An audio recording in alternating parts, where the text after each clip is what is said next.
मुझे अमेरिका में PhD position मिल गई है। वो कुछ कैवियट्स के साथ है, लेकिन मैं कोशिश करूँगा कि मैं इसको जल्द से जल्द कन्फर्म कर लूँ। तो ये एक अच्छा मौका है ये दिखाने के लिए कि अगर आपको मास्टर्स और पीएचडी फॉरेन कंट्रीज़ में से यानी कि स्पेशली यूरोप एंड अमेरिका में से करनी है, तो ऐसा नहीं है कि आपकी फ़र्स्ट एप्लीकेशन या आपकी फ़र्स्ट कुछ एप्लीकेशंस में से कोई भी एप्लीकेशन सक्सेसफुल होगी, राइट? सो ये जो मेरी वीडियो है ये सिर्फ एक एग्जांपल है, ये मेरी अपनी ज़िंदगी से है।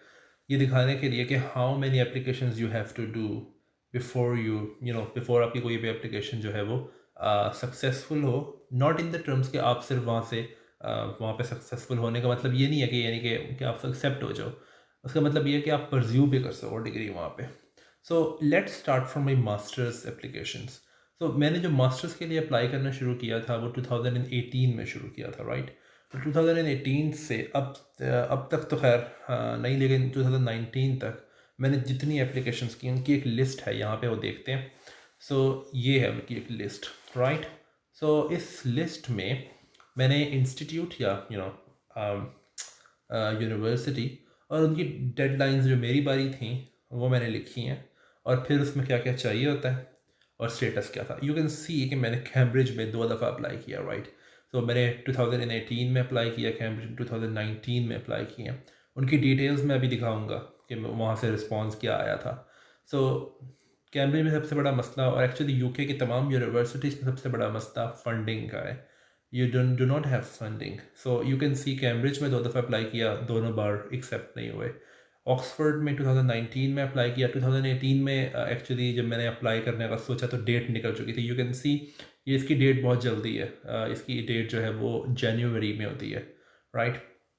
इंपीरियल कॉलेज की मुझे डेट याद नहीं है, वहाँ भी फंडिंग का मसला था, लेकिन फ़ायदा क्या, मैं एक्सेप्ट तो हुआ नहीं था। पेरीमीटर इंस्टीट्यूट में मैंने 2018 में अप्लाई नहीं किया क्योंकि उसके लिए आयल्ट्स चाहिए था, लेकिन 2018 में जब डेडलाइन थी, आप देख सकते हो कि फेबररी 1 को है डेडलाइन। 2018 में भी आई थिंक फेबररी 1 के आसपास ही डेडलाइन थी, इस तरह ही थी। उस वक्त मेरे पास आयल्ट्स नहीं था, राइट? आईसीटीपी में मैंने अप्लाई किया, वहाँ तो खैर अल्लाह का शुक्र मेरा हो गया था। इसके बाद एडिनबरा में आप देख सकते हो मैंने 2 दफ़ा अप्लाई किया, दोनों बार आई वॉज एक्सेप्टेड, राइट? 2018 2019 दोनों में, but there was no funding, no sufficient funding. There is something known as Higgs scholarship, लेकिन वो इस तरह है कि आपकी जो ट्यूशन फ़ीस है वो £20,000 है, लेकिन हिग्स स्कॉलरशिप जो है वो आपको सिर्फ £5,000 देती है। तो इसका इतना कोई फ़ायदा तो आप देख सकते हो है नहीं। I apply to Punjab university which is my parent department, in the sense कि मेरा जो बैचलर्स है वो इस पर्टिकुलर डिपार्टमेंट से है, and I am pursuing it. Easy मैंने इसलिए लिखा है कि उसका एंट्री टेस्ट बड़ा मज़ेदार था, ईजी था। प्यास, आई अप्लाइड टू प्यास, आई was accepted, but I am not pursuing that. तो जो रेड में है वो दरअसल वो यूनिवर्सिटीज़ हैं जहाँ पे मैं परस्यू नहीं कर रहा डिग्री, और आईसीटीपी और पीयू में मैं इस वक्त परस्यू कर रहा हूँ, राइट? सो लेट्स सी के किस तरह के रिस्पॉन्सेज आए थे। So let's start from Cambridge. So Cambridge में जब मैंने फर्स्ट टाइम अप्लाई किया तो this is the email that I got. So dear mister Salim, mast यानी कि masters in applied, you can see the date. I think the date should be here. Yeah, the date is 11th of May 2018. तो जो Cambridge में masters का decision आता है वो 11 ये मई में आता है, right? And there is something more that you need to know. Cambridge and Oxford, they need application fees. जब मैंने सेकेंड टाइम अप्लाई किया था कैम्ब्रिज में, एज यू विल सी कि एक ट्रेजिडी भी हुई थी मेरे साथ। उसमें आई रिमेंबर कि जो एप्लीकेशन फ़ीस थी वो £60 थी, right? So you can see, thank you for sending your application for admission. The university has given it a careful consideration. I'm sorry to tell you that they have decided that they are not able to offer you a place. Okay. The university receives thousands of applications. ये हर application में लिखते ही हैं कि आप बहुत अच्छे हो लेकिन बहुत सारा competition, and that's why they cannot offer you a place. So if you wish to be considered for application a later year, you will have to make a new application using new materials. I'm sorry to bring this disappointing news. जब ये particular emails मिलती हैं ना, तो उस particular time में अच्छा feel नहीं होता, बहुत बुरा फील होता है। लेकिन आज मैं पढ़ रहा हूँ तो आई एम हैप्पी कि ये एप्लीकेशन, ये पर्टिकुलर ईमेल, जिस तरह की और भी ईमेल्स जो मैं दिखाऊंगा वो मुझे मिली थी, ताकि मैं आज दिखा सकूं कि यार कम ऑन, ये इतनी ज़्यादा रिजेक्शंस के बाद एक्सेप्टेंस मिलती है, इतने ज़्यादा फेलियर्स के बाद आपको कोई पर्टिकुलर बड़ी सक्सेस मिलती है।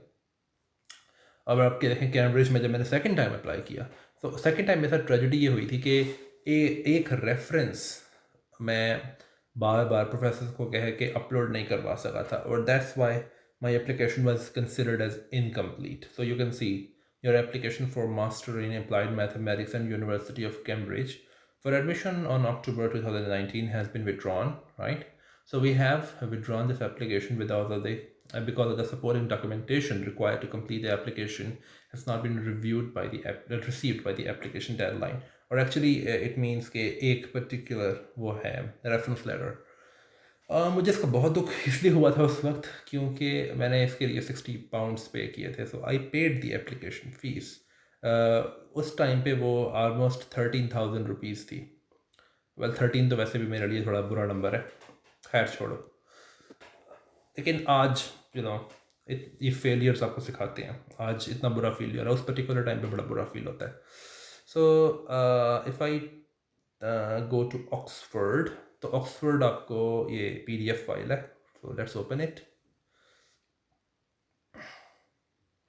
ओके, इतना टाइम क्यों ले रहा है? ओके, तो ऑक्सफोर्ड आपको इस तरह का एक रिजेक्शन लेटर भेजता है, right?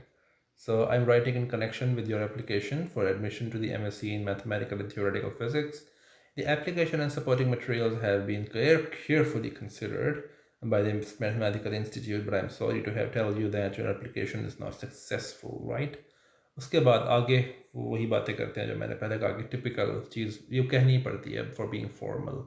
Application to Oxford is extremely competitive, and we are not able to offer places to all the excellent candidates who apply due to the high volume of applications we receive in line with university policy, la la la la, वही सारा कुछ, right? So as you can see कि Oxford में भी ज़ाहिर है उस तरह की लाइन उन्होंने एंड में कहीं जो कैम्ब्रिज में कहीं थी. और ऑक्सफोर्ड की भी इसके भी थोड़ा दुख इसलिए हुआ था क्योंकि इसकी भी मैंने फ़ीस पे की थी, राइट? इसकी भी I think fees almost 60 to 75 pounds थी, I think, if I remember correctly. So if I go to Perimeter Institute, so ये इनकी ईमेल थी जो मुझे रिसीव हुई थी. Thank you for your interest in Perimeter Scholars International Program. For 2019, I regret to inform you that we will be unable to offer you a position in our program, right? We received 688 applications for the 30 positions, right? So यहाँ पे थोड़ा सा different काम है, यहाँ पे वो exact number दे रहे हैं आपको. And unfortunately, we are not able to extend offers to all the excellent students who applied. ठीक है, ये वही बात. लेकिन यहाँ पे एक डिफरेंट बात ये है कि उन्होंने नंबर भी दिया है एप्लीकेशंस का और नंबर ऑफ पोजीशंस. खैर, लेट्स गो टू एडिनबरा. वैसे ये वीडियो जो है वो क्या कहना चाहिए, पोजीशंस एप्लीकेशंस के बारे में जो सक्सेसफुल नहीं हुई थी. लेकिन अगर आप देखो तो एडिनबरा में भी एक तरह से मैं डिग्री परजू तो नहीं कर रहा, उसकी एक वजह है. तो ये जो है ईमेल, आई थिंक ये आई थी, ये 2018 की email, as you can see the date here, right? So congratulations on receiving an offer to study MSc Theoretical Physics. सो एडिनबरा में ये फर्स्ट टाइम जब मैं एक्सेप्ट हुआ था, राइट, आई स्टिल रिमेंबर कि मैं उस वक्त पंजाब यूनिवर्सिटी के हॉस्टल 19 में था जब मैंने ये मेल रिसीव की थी. आई थिंक ये रात को आई होगी मेल, या 11:29, 11:29, ओके, आई डोंट नो. ये मुझे इतना याद है कि मैंने रात को ये ईमेल पढ़ी थी. सो join an excellent group of students identified as being having the intellect, commitment and the potential to thrive in Edinburgh's academic community, right? तो ये फर्स्ट टाइम एडिनबरा में मैं एक्सेप्ट हुआ था. लेकिन मसला मैं फिर बता दूं कि स्कॉलरशिप का नहीं था एक्चुअली. मेरे एक प्रोफेसर ने मुझे कहा था कि you should look for funding opportunities in Scotland, because Edinburgh जो है ये स्कॉटलैंड में है. बट मैंने क्यों नहीं ढूंढी, पता नहीं, कुछ वजहों से मैं खुद भी नहीं जाना चाह रहा था. खैर छोड़ें, वो क्या रीज़न है, ये कुछ और है. सो एडिनबरा में जब सेकेंड टाइम पे मैं एक्सेप्ट हुआ था तो 2019 में, और ये वही सारा कुछ है जो कि पहले वाली इसमें ईमेल में था, और यू कैन सी डेट यहाँ पे 2019 हो चुकी है, राइट। खैर, सो प्यास में अगर मैं देखूँ, प्यास में जो ईमेल आई थी वो थी, congratulations, you have been selected for MS program at PIAS. But this video is not about the accepted applications. This video is about the rejected applications, right? So Imperial College London की अगर मैं बात करूँ तो scheme में email नहीं आई थी, उसके एक्चुअली आपको वहाँ पे अकाउंट मिलता है, उसमें जाके आपको डिसीजन देखना पड़ता है, राइट।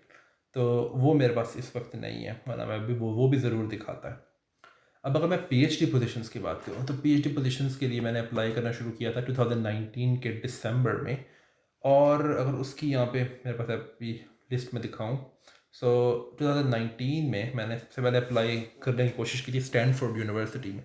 स्टैनफोर्ड यूनिवर्सिटी में मसला ये था कि उसकी जो डेडलाइन थी, एज यू कैन सी, वो है 15th December 2019, but I could not get the references before I think January 2020।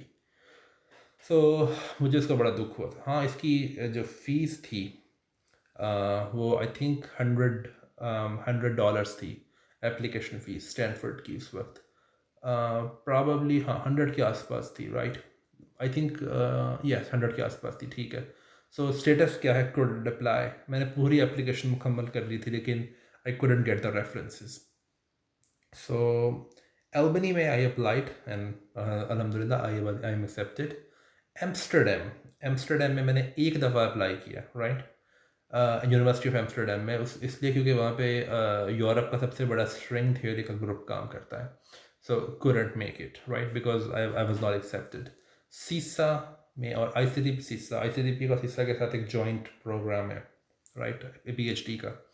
सो वहाँ पे आई हैव अप्लाइड, स्टॉकहोम में I have applied, in progress. Amsterdam में मैंने एक और दफ़ा एक दूसरे सोर्स से अप्लाई किया, मैक्स प्लैंक इंस्टीट्यूट में आई अप्लाइड। सो इसमें अभी तक कोई रिप्लाई नहीं आया, क्योंकि एज यू कैन सी के इनकी डेडलाइंस बहुत रिसेंट है। मैक्स प्लैंक की तो डेडलाइन आई भी नहीं है अभी तक, right. Right, so I think मैं आपको जो PhD इंस्टीट्यूशंस में एक दिखा सकता हूँ, वो सिर्फ एम्स्टर्डम की ईमेल है, because this is the only email which is concerned with an application जहाँ पे मैं accept नहीं हुआ था। So Amsterdam, I am applying to inform you that the PhD student search at Amsterdam String Theory Group has concluded. Unfortunately, if you are receiving this email, you have not been selected, right, for this position. This year we have received a record number of close to 300 applications, right, to our program from highly qualified prospective students such as yourself. So ये हर एक को ये कहते हैं, तो ऐसा नहीं है कि मेरी तारीफ कर रहे हैं। So as we can't accommodate them all in our program, we want to thank you for your application and wish you luck in your future projects, right? So इस वीडियो को बनाने का मकसद क्या है? इस वीडियो को बनाने का मकसद ये है कि बहुत सारे लोग आज अप्लाई कर रहे हैं, आज भी और इंशाल्लाह आगे भी करेंगे फॉरेन डिग्रीज़ के लिए, और दे डोंट, ये खैर मुझे भी समझने में, सीखने में थोड़ा टाइम लगा था। एक वक्त था 2018 में कि I didn't know anything about applying to foreign universities, but you learn with time, right. लेकिन ये है कि अगर मैं अपना एक्सपीरियंस दे के उन लोगों को जो अप्लाई करना चाहते हैं फ़ॉरेन के लिए, उनको ये सिखा सकता हूँ कि अगर एक दो एप्लीकेशंस में मैंने उन एप्लीकेशंस का भी ख़ास तौर पे जिक्र किया है जहाँ पे I paid for the application, right. I paid for Cambridge 2 times the application fees, and I paid for Oxford 1 time application fees, right. और वो फ़ीस थाउजेंड्स में है। अगर मैं सिर्फ एप्लीकेशन फ़ीस की ही मिला लूँ तो ऑलमोस्ट 40,000 का ख़र्चा तो यहीं पे आ जाता है। 40,000 के आसपास का ख़र्चा आराम से आ जाता है, राइट, probably more than 40,000। तो ऐसी एप्लीकेशन में भी रिजेक्शन मिलना, इसका मतलब ये नहीं है कि फ्यूचर में you would not get another opportunity. So just keep applying to different universities. अगर रिजेक्शंस आती हैं, इट्स ओके, बिकॉज अच्छा है ना, आपको जब आप इस तरह की कोई वीडियो बनाओगे अपने करियर में जाके आगे, जिस तरह मैं आज बना रहा हूँ, तो you will have more content, you will have more things to list कि मेरे पास इतने failures थे। So just keep applying and never give up। अल्लाह हाफिज़।